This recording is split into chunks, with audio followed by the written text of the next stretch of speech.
Hello everyone, myself Dr. Amita. Welcome you all to this presentation on cervical cancer part 2. So let us begin with an MCQ. Which according to you among the following is not a screening test for cervical cancer? A. Human papilloma virus test. B. Visual inspection with acetic acid. C. Pap test. Or D. Biopsy. So just think over it and we'll come back to this MCQ again at the end of this session. So at the end of this session, you the learner should be able to describe the clinical features of cervical cancer, describe the gross and microscopy of cervical cancer, and describe the prevention and diagnosis of cervical cancer. Coming to the symptoms or the clinical features of cervical cancer, it is very important when it comes to the managing these patients with cervical cancer, which is one of the most common form of cervical cancer in female in India. It is important that you as medical graduates should be aware of the clinical features with which these patients will come to you. So remember, many of the patients will not have any symptoms at all. So sometimes they may present with just foul smelling discharge, but good number of times these patients will present with bleeding per vaginum. This bleeding per vaginum will be abnormal in the form that it may be the intermenstrual bleeding, that is bleeding during the menstrual periods, or there there may be heavy bleeding during the periods, or there may be bleeding or pain during coitus, that is dyspareunia, or the patient may present with postmenopausal bleeding, that is the bleeding after the patient has attained menopause. Since these patients will be presenting with bleeding over a duration of 2 to 3 months, they will have anemia, and because of anemia they will present with symptoms like breathlessness or difficulty in performing routine activities. Sometimes they may have vague symptoms like pelvic or leg pain.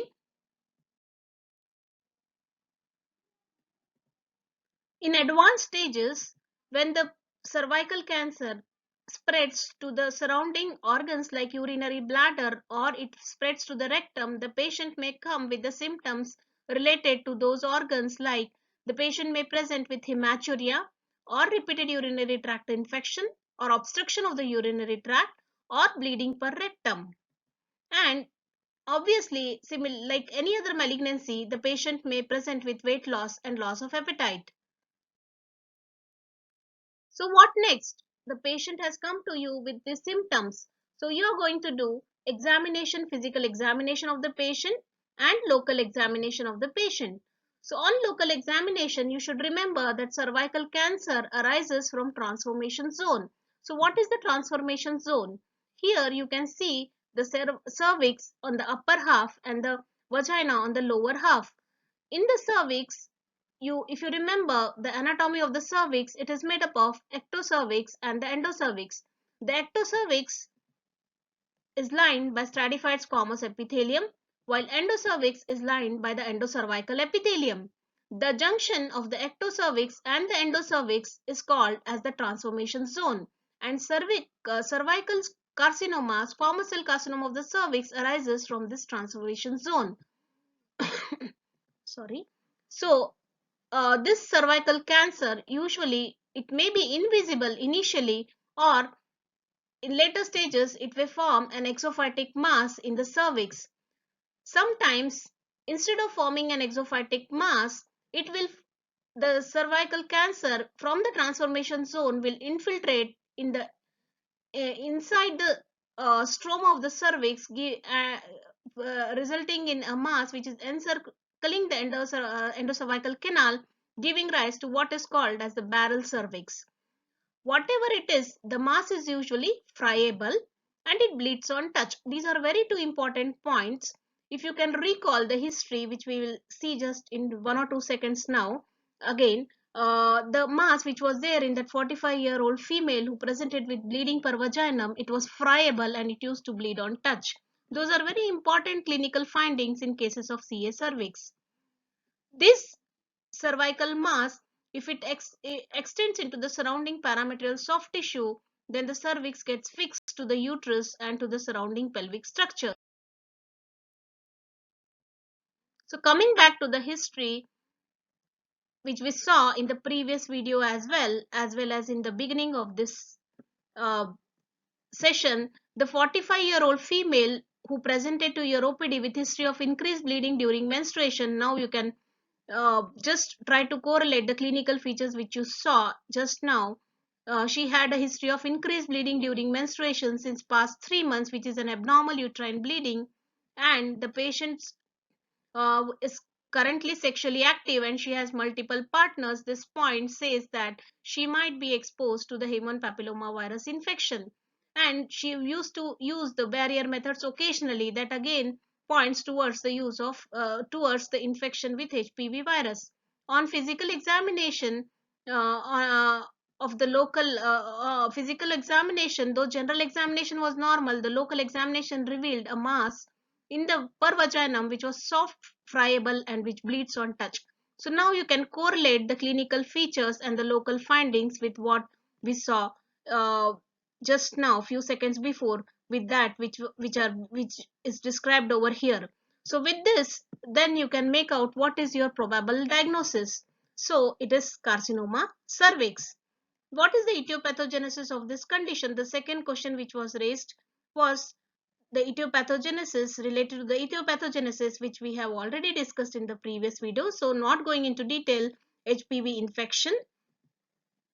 Coming to the third query which was raised, that was what is the screening test for this condition. The answer for this we'll see. So what is cervical cancer screening? It is a test which is done to identify the disease before the patient is symptomatic. So there are different kinds of cervical cancer screening. The first and the most important is the Papaniculose test or the PAPS test, PAP test, which you might have heard many a times about. HPV test or human papilloma virus test, which is a DNA test, and visual inspection by acetic acid. So these are the screening tests, but the most important one is the PAP test. So what is a PAP test or a PAP smear? The PAP test is a procedure used to collect the cells from the cervix so that they can be looked at under the microscope to find the cancer and the precancerous lesion. So we'll see what it is. In this PAP test, it's basically just an OPD procedure where the patient is just placed in the supine position with what is called as the lithotomy position, and after that uh, speculum is introduced through the vagina so that the cervix can be visualized very well. And after that, there are certain pap smear equipments. You can see over here there is a spatula, a brush, okay, or a cyto brush or a broom. All this can be used, any one of this can be used to take the smears from the transformation zone of the cervix. You can see here the brush is introduced into the cervix, and from the transformation zone we use the brush and rotate it in 360-degree angle so that the entire transformation zone is sampled. After the cells on the cytobrush, the smears are prepared on the glass slide, and these smears are then stained with what is called as Papaniculose stain, and that is why it is called as PAP test, and then it is examined under the microscope by the pathologist. And this is how a PAP smear looks like. Sorry. Earlier, if you see that there is a lesion, whether it is an L-seal or an H-seal, you have identified that the patient is having some lesion. So what are you going to do? You are going to confirm your diagnosis, and for confirmation of your diagnosis, you are going to do a test which is called as a colposcope, or you are going to ask for a test which is called as a colposcope or a colposcopic guided biopsy. What is a colposcope or a colposcopic guided biopsy is, in this case, again the patient, as you can see over here, is placed in lithotomy position, and the gynecologist, with the help of a microscope, she sees into the cervix. Okay, and the cervix at the same time it is painted with a solution that is dilute acetic acid. Okay, so acetic acid, when it is when the cervix is painted with dilute acetic acid, if there are any abnormal areas, either it is LCL or HCL, it will turn into white color.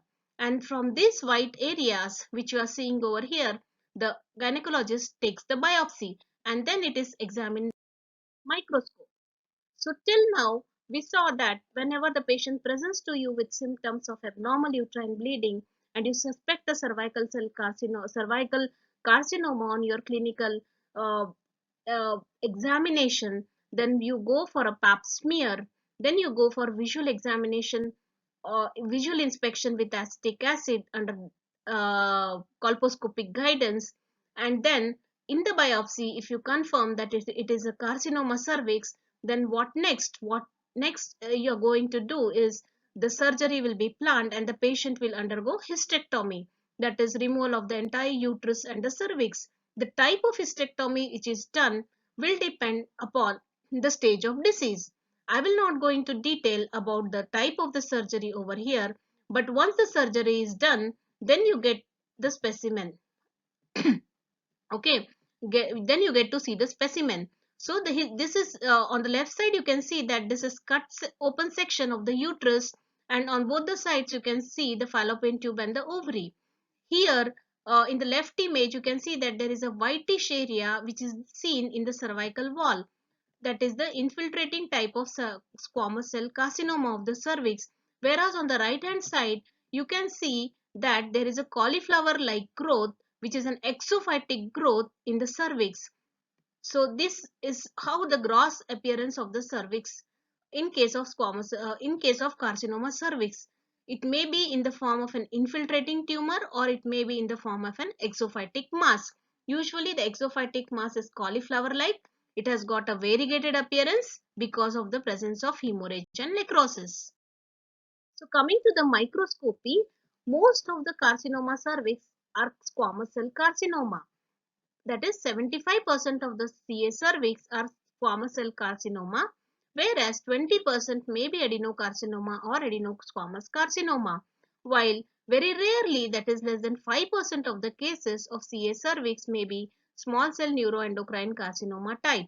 It is very important to identify at the microscopic level which type of carcinoma is present, whether it is a squamous cell carcinoma, adenocarcinoma, adenosquamous carcinoma or small cell carcinoma, because treatment of each of these is entirely different. So here you can see the islands of atypical or anaplastic squamous cells which are seen infiltrating into the stroma, and in the center of these islands you can see that there is keratinization, which indicates that this is a slide of squamous cell carcinoma. Squamous cell carcinoma is again graded into three grades as grade 1, which is well differentiated squamous cell carcinoma, grade 2, which is moderately differentiated squamous cell carcinoma, and grade 3, which is poorly differentiated squamous cell carcinoma. Grading again has got prognostic significance, and it is important for you to know how we grade squamous cell carcinoma. So coming back to the MCQ which we saw in the beginning, which among the following is not a screening test for cervical cancer? So the answer is biopsy. So to summarize, I would like to summarize this entire class of CA cervix with the help of this case scenario which we saw in the beginning. So the etiology of cervical cancer is basically because of human papilloma virus infection, and this human papilloma virus infection is acquired because in those who are sexually active and those who are exposed to multiple partners and those who you do not use barrier methods of contraception, which is clearly seen in this case. Coming to the clinical features, most of the patients present with abnormal uterine bleeding per vaginum, which again you can see over here that she had presented with increased bleeding during menstruation since past 3 months. And when it comes to the local examination in the cervix, when you do a pelvic examination, per vaginum examination, you see that there is a soft friable mass which bleeds on touch. So you make on the clinical, based on the clinical history provided, the symptoms of the patient, the history you take, and the local examination, you can say that the probable diagnosis is that of a carcinoma cervix. Then the second question can be answered in the way that the most common cause of cervical cancer is the infection with human papilloma virus. And the human papilloma virus, what it does is it integrates with the host DNA and it secretes in excess amount two proteins, that is E6 and E7 proteins. These two proteins again act respectively on RB gene and P53 gene and degrade them, giving rise to increased proliferation and finally carcinoma cervix. Answering the third question, that is what is the screening test for this condition, there are three screening tests available.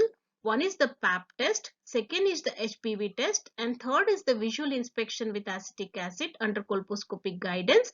But the most important one is the PAP test.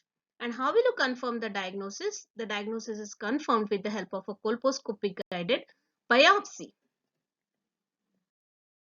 Thank you.